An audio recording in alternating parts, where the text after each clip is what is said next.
Ruutaan Ermeellaan akka obsitaan hin galleef xiratii gootuyyuu Ermeellaan deebitee lammata kuftee jirti. Ashamaa akkam jirtuu hordoftoonni kiyyaa marti keessaan sinii jechaa jechuudha. Egaayii viidiyoo masa guyyaa gaafa sanaati jechuudha. Kan isaan walitti aansanii gaggalakkisaatoo jiranii. Haa ta'u malee dhugaa dubbachuudhaa fi baay'ee nama gaddisiisa jechuudha. Raata'umsi Abrahaamii baay'ee nama gaddisiisaa, Ermeellaanis baay'ee nama gaddisiisti jechuudha. Obboleessi Ermeellaa immoo mikiin jechuudha waan tokko obsuus yaadus hin dandeenye jechuudha. Simmeetaawwi ta'eetoo dubbateetoo jira jechuudha. Egaayii waanuma isaan jedhanii jechuudha. Abrahaam kan jechaatoo jiru ishiinis odaftee of hin beekne bishaan itti naqanii maal jedhanii jechuudha.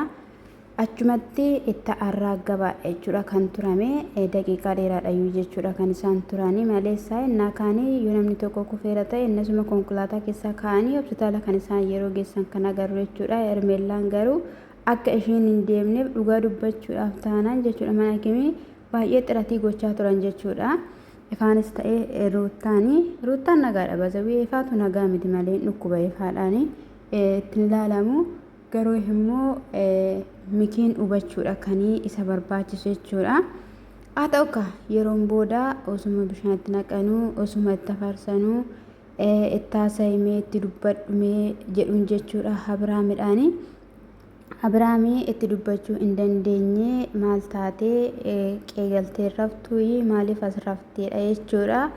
Maaliif as raftii mana galtee haraftuu mana jechaadha kan inni ture jechuudha. Achi immoo numtiyyuu immoo ifaanii lakkimee raftee miti lafa dhooftee kanaafiyyuu itti dubbadhu itti haasa'imee al tokko jedhani kunoo mucaan akkattidhaani morma conqolaasee jechuudha kan inni akkasittiin dhaabbateetoo jiruuf ajajee jechuudha. Maa inni wanta akkanaa ani immoo yeroo tokkoffaaf hin argis akkanaa jechuudha. Maaliif bishaan ta'e maaliif diillallaa'e maaliif diillallaa'een jedhaman gooftaa kun oolchati.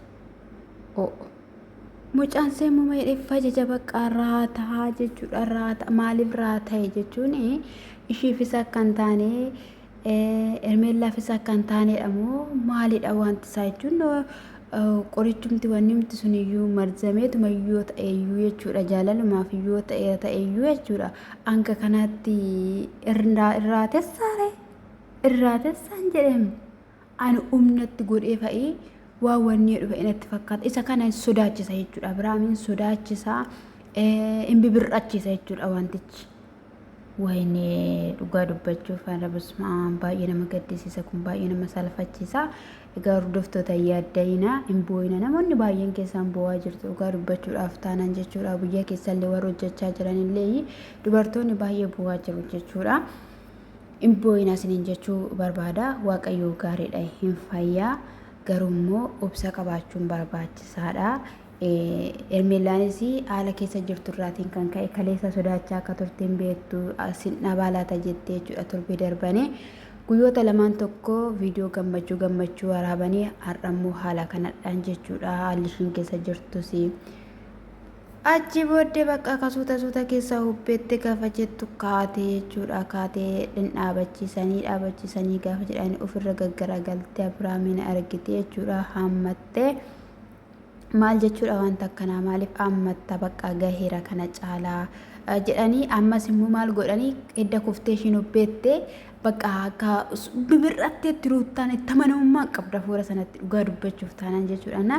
Gara manaa fuudhii deemikaa gara manaa fuudhii deemikaa gara manaa fuudhii deemikaa gara manaa fuudhii deemikaa dhuun jechuudha mikiidhaanii irra deddeebi'anii jechuudha. Achi booddee wajjiniin haasoftu wanta keessa isaa jiru haasayeera waan ta'eef ishiinis haasa'uu barbaadde kana caala deebinee jireenya keenya keessa akka galtanis hin barbaannu umaayyuu jedheen jechuudha. Egaayii mikiyyee suu ta'e isin jechuu barbaadan akka kiyyatti sana booda bakka innumaayyuu waan tokkoyyuu hin beeku waan ta'eef bakka raata'eera akkasumatti ishiin dhattee haammattee yeroo ishiin haammattee jettu maal sitti godhanii maal taatee naamna jettee ergasiis immoo ana haasofsiisuun barbaada isin akka biraa deemtan jennaan ruutaan hin danda'amu nama sun jettu boodarraa amansiiste bakka haasofsiiftu naamna jedhanii biraa deeman jechuudha. Gaafa biraa deemanii Egaa amarticha sana tuquu yaalte jechuudha. Gaafa tuquu yaalte irratti ilaalteetti irratti argiteetti waanta ta'eef yeroo kana keessatti inaasuuf namni nagatanii deeman okko Efreem jedhee waamu seetanii Efreemidhaan achi booddee inni Efreem akkanatti deebi'eetu jedhi homaan taatu siyaasuuf siiftuudhaan akka daa'ima xixiqqoo jechuudha. Efreem jedha jechuudha. Ganaa waamata akkattuu ruuttaadha jechuudha mucaan gooftaa koo. Achi booddee mana deemnaa. Maal akkasi godhanii natti himta natti haasoftaa. Ani haala hunduma keessatti iyyuu si faanan jira, si faanan ta'a.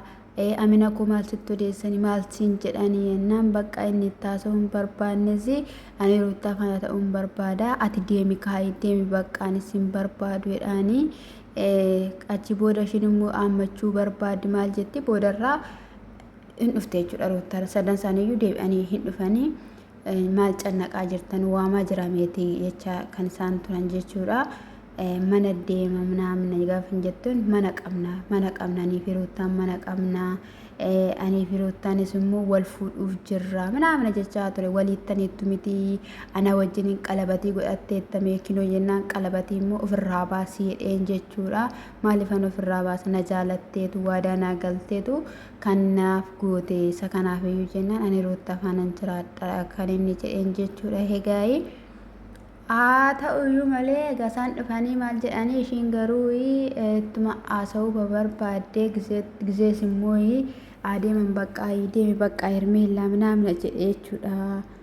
Ifaanis caanni gaafatti jedhu nan haasofsiisa namna jetteetuma bakka ifaadhaanii baay'ee tokko kadhatte amalumaan jechuudha qalbiidhumaanii. Yeroo kana keessattis egaa Abiraam Homaayyuu shishin jedhu bakka dilliq jechuudha. Isa kanarra viidiyoo isa kanarratti immoo mucaan siruma isaa ammuma isaa darbee sanaayyuu miti maalan jedha maalan haasa maalan dubbadha ifaan okkoo akkas jedhinaan jedhee isa nuti jedhinaan jedhee namna jedha jechuudha hidhamee jechuudha. Yeroo kana keessatti isaan dhufanii bakka kottu ati ulfina kee fi eenyummaa kee akka gattuun barbaadu kanaan achi jedheen jechuudha. Obboleessi mikiinii lakkimee itti hojjetaniitidha. Waan ta'eetu jira malee mee nagaame miti jedheen jechuudha. Abiraam hin beekne mikiin jechuudha waan tokko isaayyuu hin beekne Abiraam siruma isaayyuu jechuudha. Inni ishiin kuftuyyuu mee maalitti gooti bishaan maalitti gooti jedha jechuudha. Ganaa maalitti gooti jettaa isayyuu gadi hin jettuu dhaabbattee na ilaaltaa fa'i jechaanii ture. Inni akkas jedhuun immoo nama guddaa miti maal godhu nama guddaa dhiisite jechuudha. Osoo daba yaadamee ta'e Abiraam duwwaa irratti osoo hin taane maatii dirasee akkasaa waan tokko hin dubbanne gochuu ni dandeesse jechuudha. Namni yeroo ammaa kana biyya keenya keessatti waan baay'ee isaa ta'aa jira. Aangoo waaqayyootu saba keenya gargaaraa jira maleessaayi. Isa kana dhaqaa booda bakka deemi namna jedhanii akkasuma ifatan osuma maal jedhan si faanan jiranii haala hunduma keessatti iyyuu maali guyyaa biraa argattee haasofsiiftaa jechaan yennaan bakka yaadni keessan sinii ta'eera sinii fi guuteera namna jedheen jechuudha. Ifaadhaanii afaan maal eenyutu mana isaa maal wajjin dabarsanii Abiraamii fi Hermeellaan jennaan isa waliidhaan dabarsinee jennee bakka naasuuf namanatti mana deemu jedhee booda gaafa achi deemtu jechuudha. Gaayii ammas yeroo lammataa lafa dhoofte jechuudha.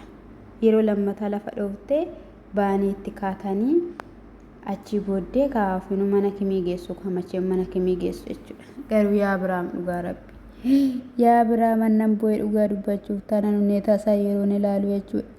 Yeroo shinkuftee isaan hin jedhan inni sattedhe dhaabate sattedhe jechuudha. Nama guyyaa tokko dhiisaate jechuudha. Waanuma kinoo simbirrillee samiirraallee lafa buusellee isatti fakkaanne siruma isaa jechuudha. Diilallaayituma dhaabbatee hafe jechuudha. Diilallaayitu. Innaa isa kanaafiyyuu egaa kun isuma guyyoota sadan darbaniiti walitti taanee ammas borummoo isuma nuu gallakkisu waan ta'eef turee turbaan meeqatti nu bira gaa waan ta'eef ofumaaniyyuu waanuma nagaatu jira sinin jechuu jaaladha. Inuma wanni ta'ee raatisa malee jiruun isaa kanuma ta'a malee homaa miti. Garuu Hermeellaan immoo gidduu kanatti miidhamaadha kan ishiin jirtu. Of jabeessuun dirqama sitti ta'a yaa Hermeellaa dhugaan siin jedhe maaliif akka afuura abbaa ormaa ta'e bartee sii galeeras wanta ta'eef dhaabbachuus si barbaachisaan akka kiyyatti jechuudha. dhugaadha namni gaafa bira ga'ee kan isaa ta'ee nagarree dubbachuu yookiin faraduunii hin salphata garuu abbaa sanatu beeka wanta keessa jiru wanta ta'eef aizzoo isin jechuu barbaanna si faana jira waaqayyo si gargaara siin jenna isa kana dhagaa yaa hordoftoota kadhadhaaf isinillee dhugaa waaqayyo akka sansallanni kun irraa cituu isiniin jechuu barbaada waaqayyo fayyisaadha dhugaa dubbachuuf taanaan jechuudha hidhaa hiika Yesuus